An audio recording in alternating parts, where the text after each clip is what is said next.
Hi hello welcome to Jason media.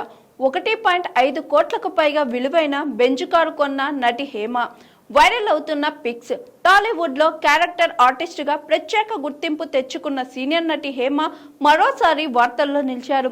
ఈసారి ఏ cinema కారణంగానో వివాదం కారణంగానో కాదు, ఆమె కొనుగోలు చేసిన లగ్జరీ కారుతో అందరి దృష్టిని ఆకర్షించారు. కుటుంబ సభ్యులతో కలిసి కొత్త మెర్సిడెస్ బెంజ్ కారును డెలివరీ తీసుకున్న హేమ ఆ సందర్భంగా దిగిన ఫోటోలు, వీడియోలను సోషల్ మీడియాలో పంచుకోవడంతో అవి వైరల్గా మారాయి. తాజాగా హేమ కొనుగోలు చేసిన car Mercedes Benz GLS 450D luxury digital SUV. ఈ మోడల్ ఎక్స్ షోరూమ్ ద్వారా సుమారు 1.34 కోట్ల నుంచి 1.43 కోట్ల వరకు ఉంటుంది.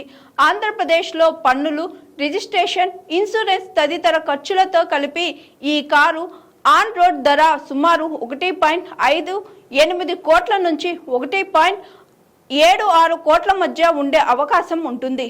కొత్త కారు కొనుగోలు చేసిన సందర్భంగా హేమకు అభిమానులతో పాటు సినీ ప్రముఖులు కూడా సోషల్ మీడియా ద్వారా శుభాకాంక్షలు తెలియజేస్తున్నారు. ఆమె షేర్ చేసిన వీడియోకు పెద్ద ఎత్తున లైకులు, కామెంట్లు వస్తున్నాయి. హేమ సినీ ప్రయాణం విషయానికి వస్తే 1989 నుంచే తెలుగు చిత్ర పరిశ్రమలో నటిగా కొనసాగుతున్నారు. అక్క, అత్త, తల్లి, స్నేహితురాలు వంటి ఎన్నో పాత్రలో తనదైన నటనతో ప్రేక్షకులను మెప్పించారు.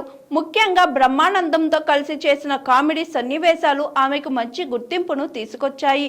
గత కొంతకాలంగా సినిమాలకు దూరంగా ఉన్న హేమ బెంగళూరులో జరిగిన రేవ్ పార్టీ కేసులో సందర్భంగా వార్తల్లో నిలిచారు.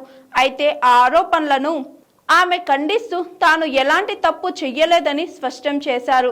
అనంతరం తనపై వచ్చిన ఆరోపణలకు సంబంధించి తన వాదనను వెల్లడిస్తూ వివరణ ఇచ్చారు. అలాగే గతంలో బిగ్ బాస్ తెలుగు షోలో కూడా పాల్గొన్న హేమ కొద్ది వారానికే ఎలిమినేట్ అయ్యారు. ఇప్పుడు కొత్త లగ్జరీ బెంజ్ కారును కొనుగోలు చేయడంతో ఆమె పేరు మరోసారి సోషల్ మీడియాలో హాట్ టాపిక్ గా మారింది. అభిమానులు హేమ మళ్ళీ వార్తల్లోకి వచ్చారు అంటూ సరదాగా స్పందిస్తున్నారు.